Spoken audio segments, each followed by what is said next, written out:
Raksasa Serie A, Juventus, dan Manchester United dikabarkan hampir mencapai kesepakatan untuk transfer Jadon Sancho pada musim panas tahun ini. Baca juga, Juventus pertimbangkan tawaran untuk Rasmus Højlund, MU patok harga tinggi. Juventus dikabarkan berada di ambang penyelesaian transfer besar untuk mendatangkan Jadon Sancho dari Manchester United, menandai potensi akhir dari babak penuh gejolak sang pemain sayap di Old Trafford. Menurut laporan Sport Mediaset, kesepakatan personal telah tercapai, membuka jalan bagi bintang berusia 25 tahun itu untuk memulai lembaran baru di Serie A. Agen Jadon Sancho dilaporkan berada di Turin awal pekan ini untuk bertemu dengan petinggi Juventus, menghasilkan kesepakatan persyaratan pribadi pada kontrak 4 tahun senilai sekitar 6 juta euro per tahun ditambah bonus. Pemain internasional Inggris itu bahkan telah menyetujui pengurangan gaji yang signifikan untuk memfasilitasi kepindahan ini, sebuah faktor kunci mengingat struktur gaji dan kendala keuangan Juventus. Klub Italia itu juga diharapkan akan berbagi sebagian kompensasi yang akan dibayarkan United kepada sang pemain untuk memperlancar kepergiannya. Juventus melihat Sancho sebagai pilihan serbaguna di sayap, vital untuk menyegarkan lini serang mereka menjelang musim Serie A yang baru. Bagi Sancho, peralihan ke Juventus ini merupakan kesempatan yang sangat dibutuhkan untuk menghidupkan kembali karirnya yang pernah menjanjikan namun terhenti selama beberapa tahun terakhir.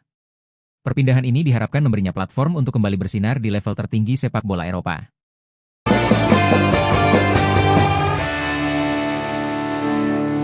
Barcelona diperkirakan akan mulai mengontrak bek baru setelah kesepakatan untuk Marcus Rashford tercapai. Pelatih Hansi Flick dikabarkan menginginkan bek kanan baru untuk bersaing dengan Jules Koundé, dan salah satu opsi yang dipertimbangkan klub Katalan dalam beberapa pekan terakhir adalah Denzel Dumfries. Dumfries, yang meneror Barcelona saat kekalahan mereka dari Inter di semifinal Liga Champions musim lalu, bisa direkrut dengan harga 25 juta euro, sesuai klausul pelepasan dalam kontraknya. Namun, klausul ini hanya berlaku hingga akhir Juli, jadi waktu untuk membawanya ke Catalonia semakin menipis. Dan menurut Direktur Olahraga Inter, Piero Ausilio, via Football Italia, Barcelona belum melakukan pendekatan kepada Nerazzurri terkait Dumfries. Tidak, kami tidak menerima apapun dari mereka, tidak pernah ada apapun di dalamnya. Saya dapat mengonfirmasi bahwa ada klausul pelepasan, yang diperkenalkan di saat yang sulit, tetapi menurut saya kami telah melakukan yang terbaik untuk melindungi warisan klub.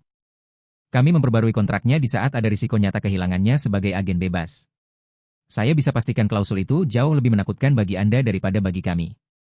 Inter merasa tenang dan dia senang bertahan. Waktu tidak berpihak pada Barca dalam hal minat mereka terhadap Dumfries. Kedatangan Rashford yang semakin dekat berarti hampir mustahil bagi pemain lain untuk bergabung sebelum pemain yang ada pergi, mengingat ruang gaji yang signifikan perlu dibebaskan agar pemain Manchester United tersebut, serta Joan Garcia, dapat terdaftar di La Liga.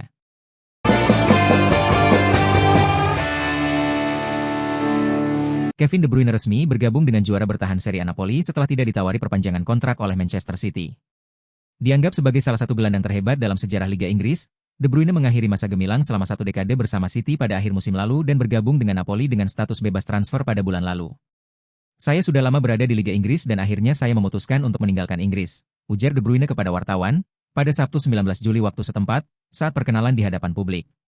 De Bruyne, yang genap berusia 34 tahun bulan lalu, mengatakan ia masih perlu banyak belajar untuk bermain di Serie A, tetapi dengan kehadiran rekan setimnya di Belgia, Romelu Lukaku, proses adaptasi tampak jauh lebih mudah dengan tim asuhan Antonio Conte. Napoli sudah menjadi juara Serie A musim lalu, tetapi mereka masih terus mengembangkan skuad mereka. Saya berharap dapat membantu tim berkembang dan saya juga akan belajar dari mereka, cara bermain yang baru, kompetisi yang baru, tambah De Bruyne. Romelu Lukaku senang dengan kepindahan ini, saya berbicara dengannya di pelatihan tim nasional, dia ingin saya bergabung. Saya mengenal Romelu sejak berusia 13 tahun, jadi kami sangat dekat. Ketika kami bermain di Chelsea, kami tinggal bersama selama 2 atau 3 bulan. Sedikit lebih mudah bagi saya untuk mengenalnya karena dia adalah seseorang yang bisa menerjemahkan untuk saya dan itu membantu karena dia mengenal pelatih, dan dia juga telah mengenal tim, pungkas gelandang serang timnas Belgia ini.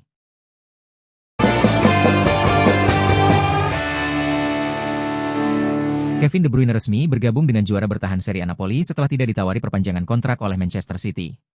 Dianggap sebagai salah satu gelandang terhebat dalam sejarah Liga Inggris, De Bruyne mengakhiri masa gemilang selama 1 dekade bersama City pada akhir musim lalu dan bergabung dengan Napoli dengan status bebas transfer pada bulan lalu.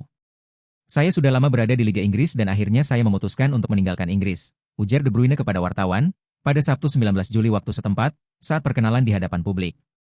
De Bruyne, yang genap berusia 34 tahun bulan lalu, mengatakan ia masih perlu banyak belajar untuk bermain di Serie A, tetapi dengan kehadiran rekan setimnya di Belgia, Romelu Lukaku, proses adaptasi tampak jauh lebih mudah dengan tim asuhan Antonio Conte.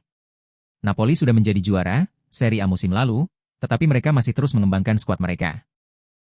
Saya berharap dapat membantu tim berkembang dan saya juga akan belajar dari mereka, cara bermain yang baru, kompetisi yang baru, tambah De Bruyne. Romelu Lukaku senang dengan kepindahan ini. Saya berbicara dengannya di pelatihan tim nasional, dia ingin saya bergabung. Saya mengenal Romelu sejak berusia 13 tahun, jadi kami sangat dekat. Ketika kami bermain di Chelsea, kami tinggal bersama selama 2 atau 3 bulan. Sedikit lebih mudah bagi saya untuk mengenalnya karena dia adalah seseorang yang bisa menerjemahkan untuk saya dan itu membantu karena dia mengenal pelatih, dan dia juga telah mengenal tim, pungkas gelandang serang timnas Belgia ini.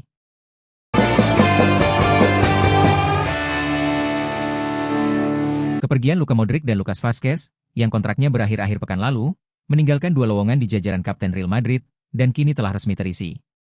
Modric sebelumnya adalah kapten klub Real Madrid, sehingga kepergiannya berarti posisi tersebut perlu diisi dan tidak mengherankan. Hal itu telah dilakukan oleh Dani Carvajal, yang menjadi wakilnya selama musim 2024-25, yang sempat terhenti setelah ia mengalami cedera ACL pada bulan Oktober. Ini merupakan momen yang membanggakan bagi Carvajal, yang akan menjadi kapten kedua bagi Federico Valverde. Gelandang Uruguay tersebut sebelumnya berada di jajaran kapten bersama Modric dan Lucas, dan kini ia mengambil langkah maju.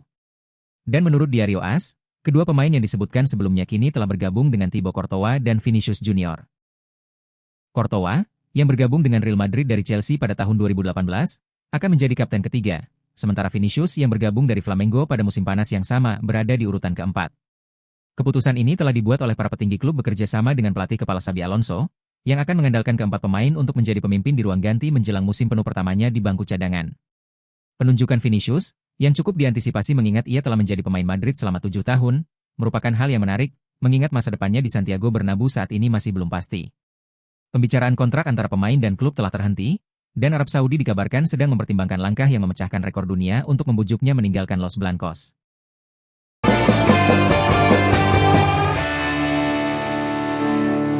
Rafael Benitez meyakini bahwa perebutan Scudetto musim 2025-26 kembali akan menjadi urusan 2 klub, Napoli dan Inter.